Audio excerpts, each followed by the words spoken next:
The Alpha Sessions. Welcome to the Alpha Sessions. I'm Alan Joyce, and with me in the studio today, I am very pleased to welcome Stephanie Rudd. Welcome to the Alpha Sessions. Thank you for having me. Pleasure. And I gather it's actually the first radio interview you've done in London since you've been here as well. Yes, so. I haven't been doing much of this, and I'm not used to this actually. Yeah. So I'm a bit nervous, but it's okay. Oh, well, don't be. You're very, very welcome. It's nice to have you in the studio. So you're originally from the south of France. Yes. You've moved around quite a bit from what you've been telling me over the last couple of hours or so. So tell us a little bit about where you're from and how you've moved around and how you've ended up in London. I'm from near Marseille. And I've been singing for as long as I can remember. I also studied acting and theatre, and I've been taking music more seriously for 3-4 years, and I started working on my debut EP, and then I released a few singles. And yes, I've been traveling these days. Before coming to London, I was in Spain, and I've been in London since the end of June, and so my goal is to live here. Okay. But, yeah. Well, that would be good. We would love to welcome you here more permanently. But in terms of the places you've been to so far, have you got a particular favourite of all the places you've visited? London. Really? Yeah, that's my favourite city. That's why I want to live here. So what is it about London for you specifically? Actually, I went to London for the first time 11 years ago. I stayed 2 months for an internship. And I don't know, I fell in love with it because there's a lot of opportunities here. It's lively, it's dynamic, and it's lovely. It's beautiful, and I had a great experience here, so I think that helped. But yeah, I don't know. I came to London and I felt like it was the place. I felt good. That was the place I belonged and I wanted to be. That's weird, but yeah. It's really nice to hear, because I think sometimes as Londoners we kind of don't appreciate what we have on our doorstep, so it's really nice to hear someone say that. So as I say, hopefully you'll have plenty more time back in London soon. So talk to me about your earliest musical memories. You said you kind of grew up really with music, didn't you? So what do you remember growing up listening to? Actually, I've grown up listening to more like French and Italian music because of my roots. But then growing up, I started like being curious about other styles, and so I started listening to pop music, English pop or American or international pop music, jazz, soul, and that's how I started opening to other things. Jazz and soul is obviously a big part of your sound, which we'll come on to, but were there any particular artists that you kind of listened to growing up thinking, I really want to make a song that sounds like them? My favourite artist is Amy Winehouse. Yeah. So the mix of jazz, soul, R&B, that's my inspiration. Basically. Yeah, and an inspiration to many, many artists over the last sort of 10, 15 years or so. So you're a singer and an actor, in fact. So which for you came first? I think it's music, because I've been singing for since I've been a child, since I'm a child. But then it was really, I felt like music was unreachable. So I started taking acting lessons, theatre lessons, because I felt like it was more reachable, cheaper. The classes were cheaper, so I kind of started studying theatre first. But I've been singing for as long as I can remember, so I don't really know what came first. But I've always been into everything related to arts. So were you doing sort of like school concerts and things like that? You know, you're always singing at school or at home? Yeah, at home a lot, in front of my mirror. And my sister used to sing as well, I mean, just as a hobby. But that helped because I've always like heard her sing, so you know, I wanted to do the same thing. Did you perform together? Did you have a duo? No, never. So was there a particular moment then that you decided that you wanted to really pursue music as more of a full-time thing? I think 4 years ago. I don't know. I was into acting, but I realized that I loved singing when I was in university and studying theater and drama. I realized that when I was on stage, I loved to sing even more than acting. I was more comfortable singing. So I thought, why not do both, pursue both? So yeah, I started to write songs and look for a producer to help me work on them. And did you know straight away when you were looking for your first producer that you wanted it to be a sort of soul jazz type sound? Not at all. Really? Yeah, there was a long journey to find my style. At first, we started doing some more folk music, but then the producer thought my voice would suit more into like R&B soul kind of songs. So we started to explore that. Sorry for my English mistakes. No, not at all. By the way, you speak amazing English. Thank you. So yeah, you're doing so well. So yeah, he was my piano teacher at first because I wanted to learn piano. But then, as he's also a producer, and I told him about the fact that I wanted to make this EP. So we started to work on that. And yeah, my EP is a mix of different styles because I struggled to find my style, the style I wanted to do. So yeah, there are songs that are more R&B soul. There is a piano ballad. There are jazzy songs. So yeah. Yes. I mean, I had to listen to the EP when I was preparing for this interview last night. Recovered, isn't it? The debut EP, and yeah, there's a lot of sort of neo soul, jazz, as you say, a lot of different styles on there. And there was also a French song on there, wasn't there? Insomnie. Yeah.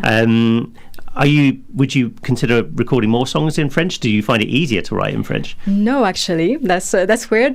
But I find it easier to write in English and sing in English. I don't know why. Maybe it's because when I write in French, I feel like it's dumb when I listen to it, because French is really I feel like you have to write something like more poetic, or whereas in English it sounds less dumb. The simple phrases, the simple sentences you can write don't sound dumb, but they would sound dumb in French. See, to us it would be the other way around. Anything in French sounds poetic to us. Yeah. You could be singing about fish fingers and we'd be like, oh, that sounds amazing.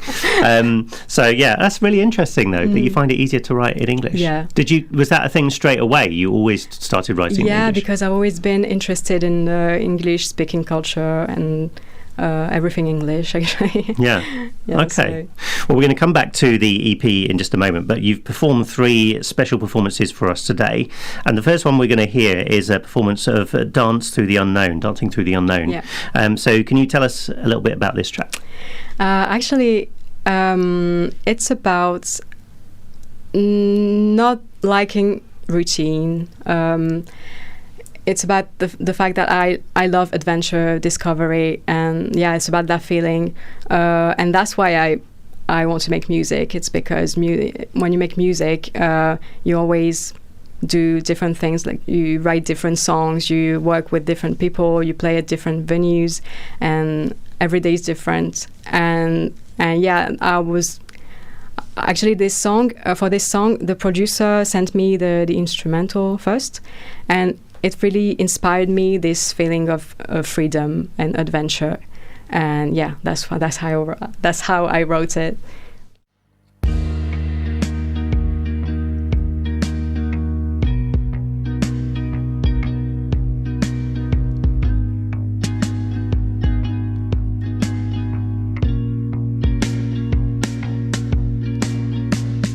This is the life I want. Each day an adventure. I want all my days to be different. That's my tune. No more boundaries.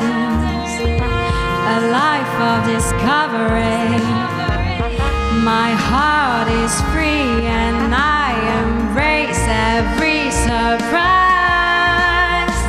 I'm dancing through the unknown, so happy on my own. I feel so free that nothing really gets to me. I'm dancing through the unknown, a melody untold. I let the shadow fade away, enjoying the new day.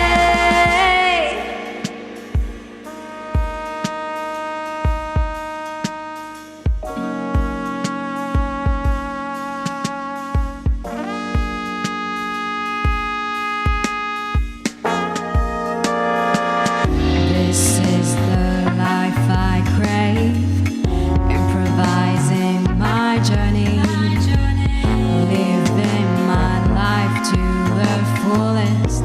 This is my victory.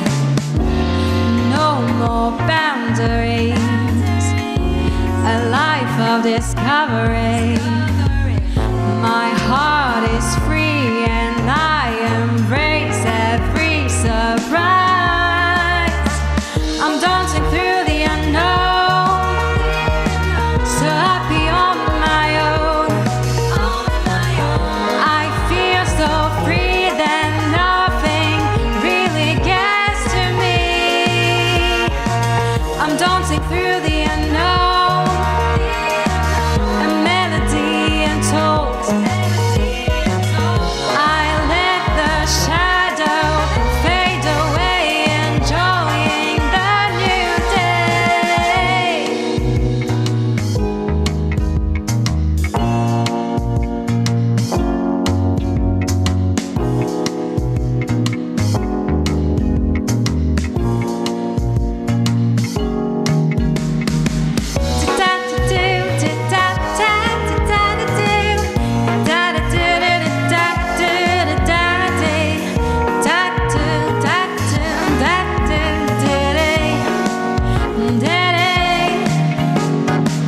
Breaking free from the chains like a jazz refrain.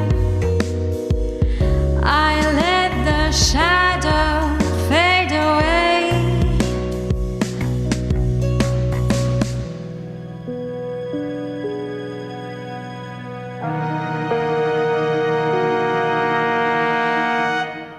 The Alpha Sessions.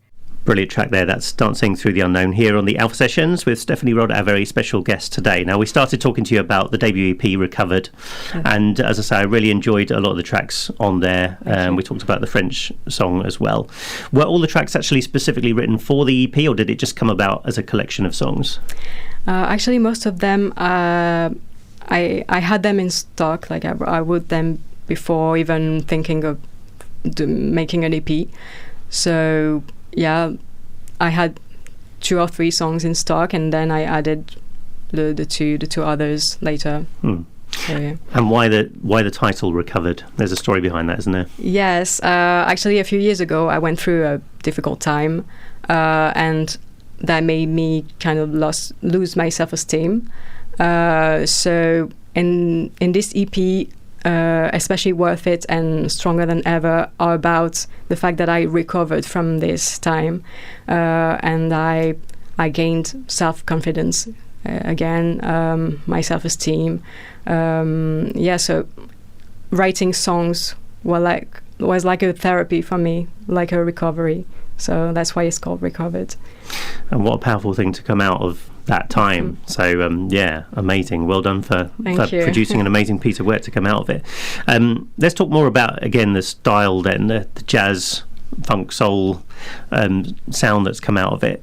Was that very much influenced then by your producer, did you say? Is that something that you worked on and developed gradually together? Yes, actually, when he heard my voice, he thought it would be good on this style.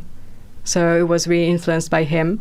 But at the same time, I really loved Amy Winehouse, so I wanted to be close to her style as well. So I was happy to do that. Well, it's interesting because one of the first tracks I remember hearing of yours, which I think is probably on one of your TikToks, is your cover version of Peggy Lee's Fever. Yeah. And as soon as I heard that, I thought, oh yeah, you've got such a good voice for that sort of track. So do you kind of find that you're doing cover versions and people say, oh yeah, your voice suits that perfectly and that's influenced you? Yeah, and I've heard that for the cover of Peggy Lee, actually. Someone told me, oh, it was amazing, your voice really fits into this kind of styles. So yeah, and I love singing this. I love that. Do you think now that will become your genre, or are you still open to kind of trying lots of different musical styles? Yeah, I think pop jazzy songs will become my genre. Yeah, I love that. Yeah, brilliant. And in terms of the covers, because you've done quite a lot of covers on your various social medias and stuff, how do you pick them? Is it just personal favourites? Is it ones that you think will suit your voice? How does that process work? It's a mix, actually. It's songs that I love and that would suit my voice. So it's basically jazzy soul songs, most of them. I like that. Yeah, there's some great stuff on there. Make sure you go and check out the TikTok and the Instagram, and we'll talk about social media in a bit as well, because that's very much part of your sort of day-to-day life as well, isn't it? But in terms of the songwriting process, how does that work for you? How do you go about writing a song from scratch? Is it music first, lyrics first? It actually depends on the songs. Okay. Sometimes the producer sends me the instrumental first, and then I write lyrics and I create a melody out of it. And sometimes I write the song before, and then I create a melody in my head, and then I send it to a producer to make the instrumental. And sometimes I make myself. I mean, I don't produce, but I try to, and I make a draft and I send it to a producer with the lyrics, the melody, and everything. So yeah, it depends. Do you find that often the producer will kind of take it in a completely different direction to how you intended, or have you got a fairly definite idea of the sound you want them to create for you? No, actually, I've been lucky because I worked with producers that really they managed to express what I wanted to do. So yeah, I've been lucky by that. Are there any particular things that you find inspire you when you're trying to write a song? I actually write a lot about what I feel, what I see around me, about my life. Actually, it's a bit autobiographic. Sorry. Yes, and I write a lot about self-love, self-confidence, because it's been a topic that's been really important in my life. So. And really encouraging to other people listening to it as well. Thank for sure. You. Also about co-writing, do you co-write? Have you co-written, or would you like to do more of that? I've actually done it recently, but that was the second time I've done it. Before releasing my EP, my very first collaboration and the very first song I wrote was with a French rapper. And I've done it recently. I've started working with a songwriter and producer here in London, but we haven't released anything yet. But yeah, that's something.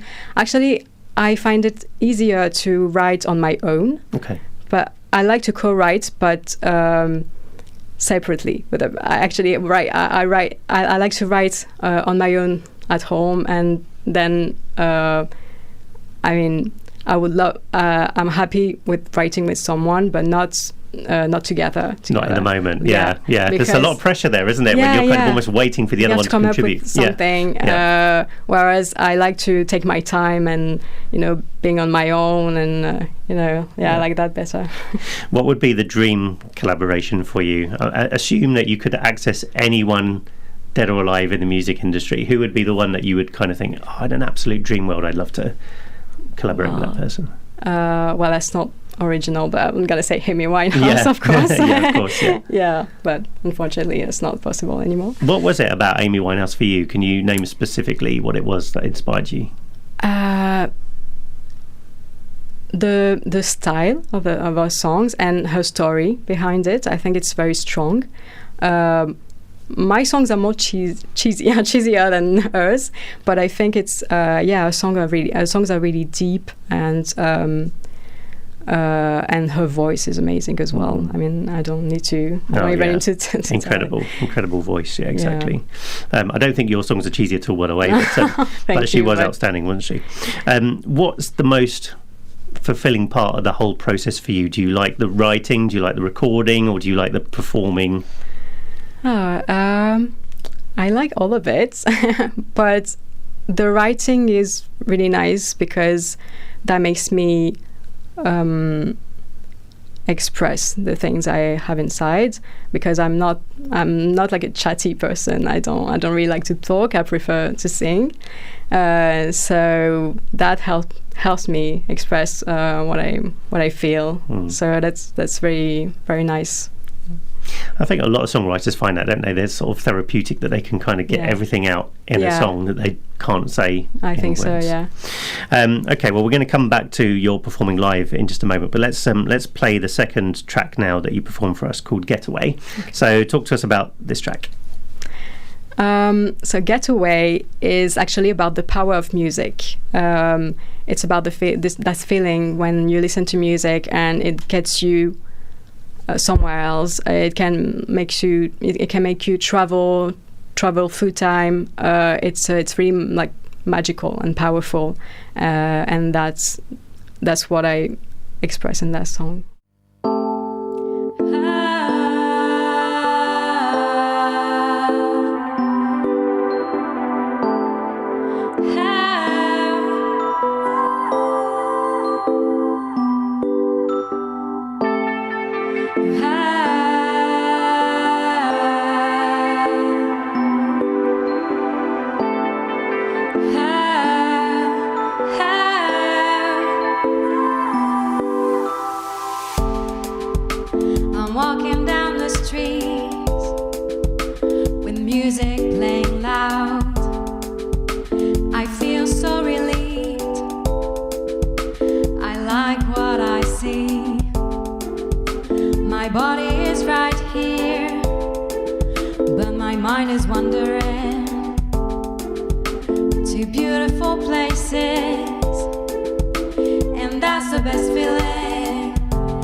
Alpha Sessions. Now, you mentioned earlier on in the interview that performing live is something that you've always loved to do. What is the perfect gig for you? What makes a perfect gig?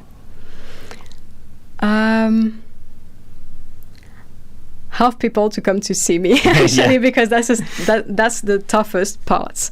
Because right now I don't really have a fan base, so it's been hard. I mean, I did 3 shows in London since I've been in London, and that was the toughest part, to make people come. So the best thing would be having some people that support me and want to see me live and sing for them. That would be amazing. I had a few people, fortunately, but having more people and create like a community around my music, that would be awesome. Do you have a preference for sort of a very small, intimate acoustic gig versus a big gig? Like, which one do you prefer? I think it's intimate is great because you feel closer to people.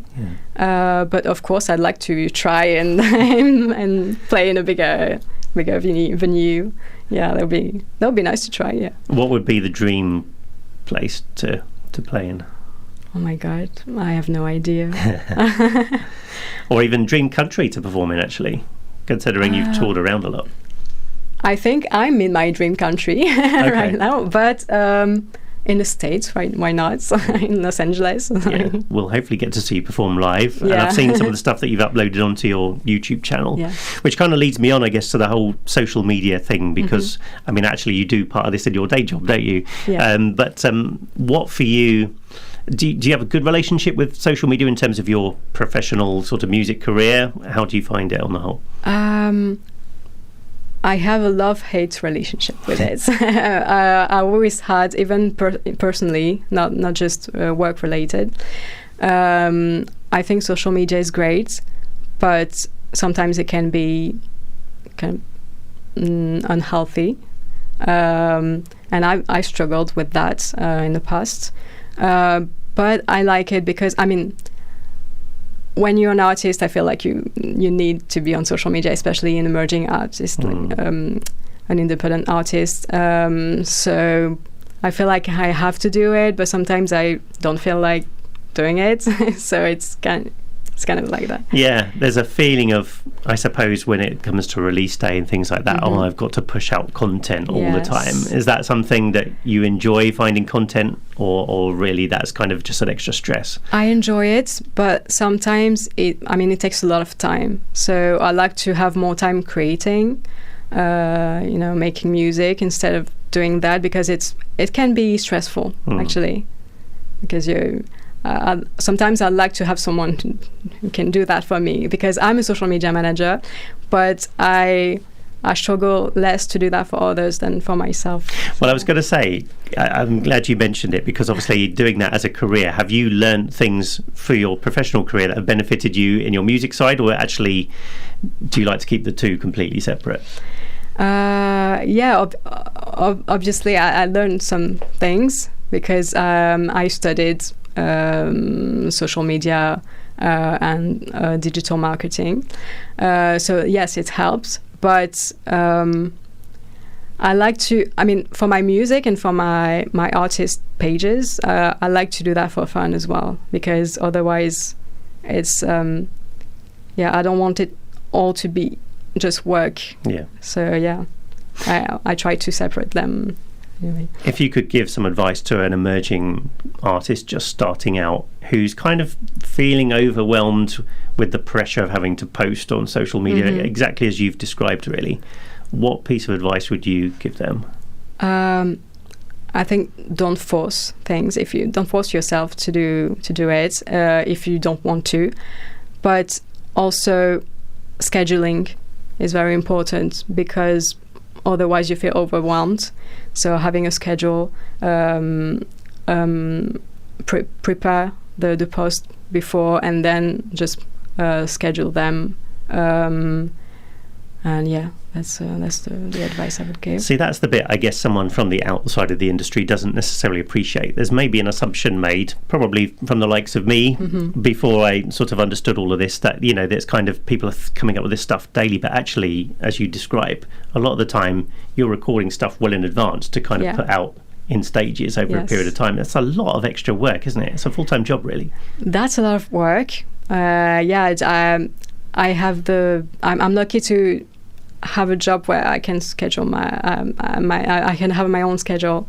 So I try to do it with in a fun way, and when I want to, not when I don't force myself to do it. So sometimes, I tell myself, I have to post on TikTok, but I'll do it when I want to. Like if I don't feel like it, I don't do it. So I don't. We shouldn't put pressure on ourselves to do it. So let's talk a little bit about the latest single, Lovely, which was out during the course of the summer, and we're going to hear it in just a moment. But before we hear it, tell us a little bit about the song. I wrote it while I was thinking about beauty standards, and especially nowadays when you scroll through social media, Instagram, you can see that I feel like everyone wants to look the same or wants to fit into a certain standard, and it's very easy to compare yourself to others, and I feel like if you don't fit into this standard, you're not considered as beautiful, or you don't consider yourself beautiful because you think I need to look this way. And that happened to me because I've been struggling with body image for years. I mean, since I'm a teenager. So, yeah, I wanted to express that. I needed to express that, for others, but also for myself. And I think it's very sad that everyone wants to do the same. And I feel like, society pressures us to look a certain way, and I feel like it's a shame. Because everyone's beautiful. There's not only one kind of beauty. I don't know why it should be like that. So yeah. And I mean, you perfectly captured it in the song, but it's probably the most talked about thing that we have down here at the Alpha Sessions of all the artists who come in is exactly that pressure to kind of look and act a certain way, and only to publish the things that are positive. And you create this image that isn't life wonderful and everything, but of course in reality it never is like that, is it? So well, let's have a listen to the single firstly, then we'll talk about the video afterwards. This is Lovely.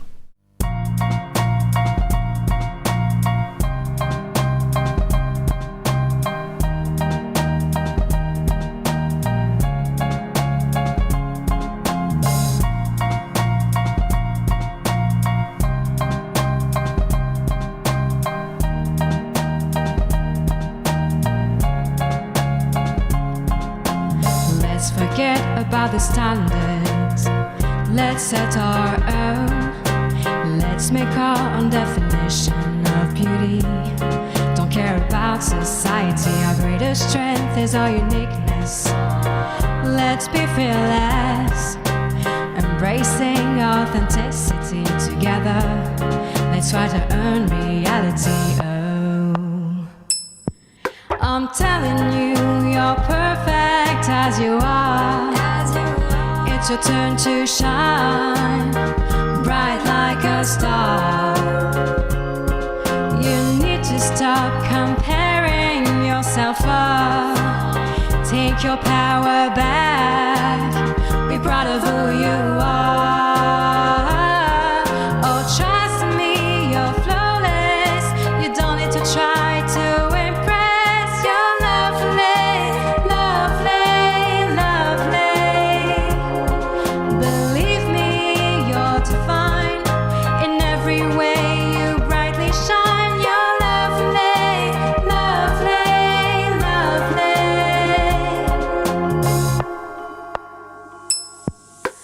Let's stop trying to change ourselves just to please everyone. Those expectations are unfair. What if we rejected them without again? Let's promote sincerity. Let's embrace diversity. Let's encourage being true. Celebrate the real in me and you.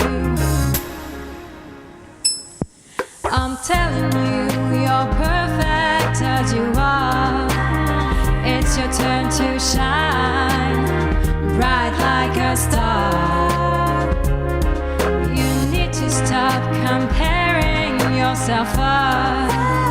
Take your power back. Be proud of who you are.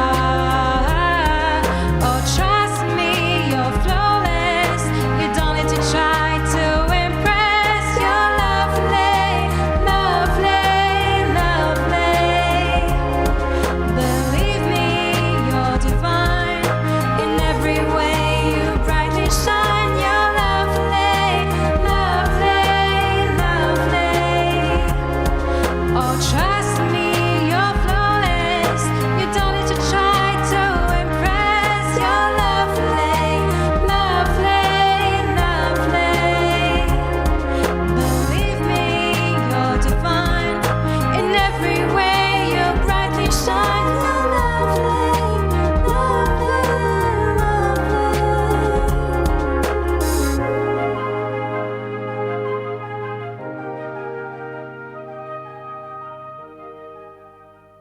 Alpha Sessions. Now, you recorded the video to go with the song, didn't you? Yes. In London. Tell us a bit about the video, firstly. Well, actually, at first, it's a friend who filmed me, and at first it was supposed to be for social media, just some content for social media, and then she asked me if I wanted a landscape format as well for YouTube. So we did that, and it was really simple. Like it's just me in front of the camera singing in different parts of London. Yeah, and I wanted Big Ben behind because and we filmed at like during golden hour.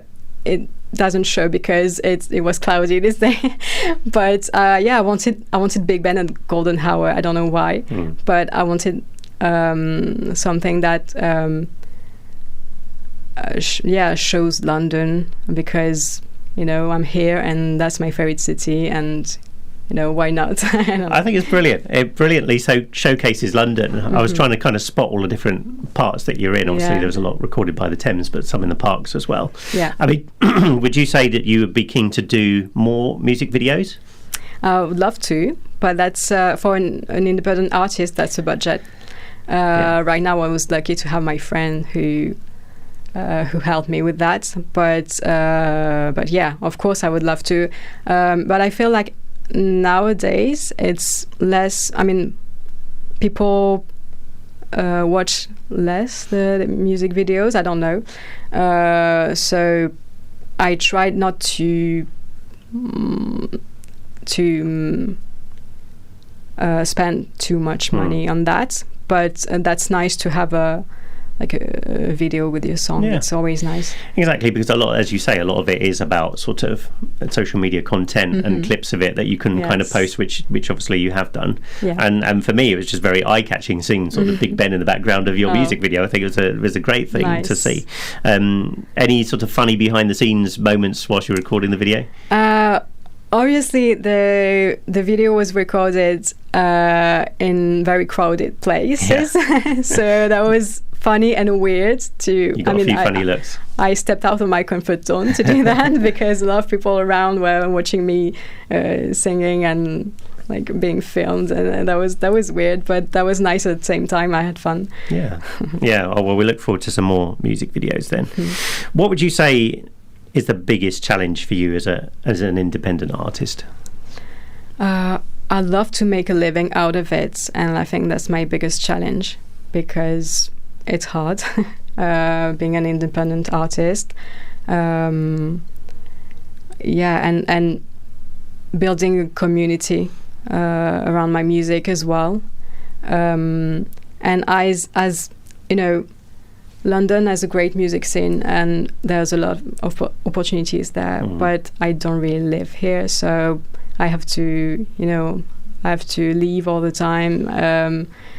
So that's quite hard. I was going to say it's hard enough for any independent artist, let alone setting up in a brand new city. And that was going to be my next question, because a lot of people who've come down to the Alpha Sessions have just relocated to London, or have done in the last couple of years, and it's it's full of wonderful opportunities, but it's a pretty scary place when you first arrive, I imagine. So what advice would you give to someone who is just sort of arriving in London? I'm actually part of a few communities, and one of them is Amplify Her. It's a community for women artists, and I really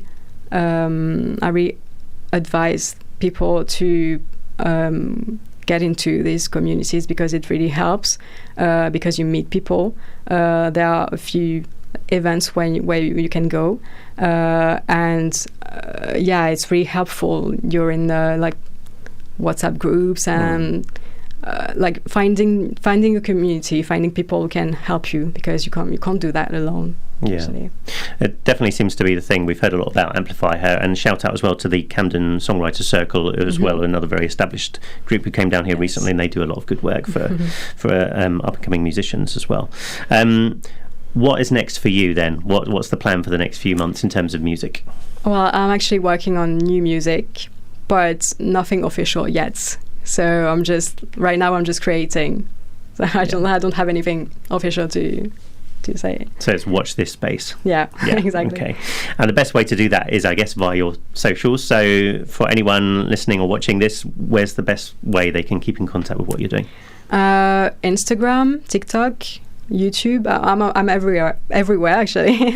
It's Stephanie. On Instagram is Stephanie Rhodes _, and on the rest it's just Stephanie Rhodes, I think.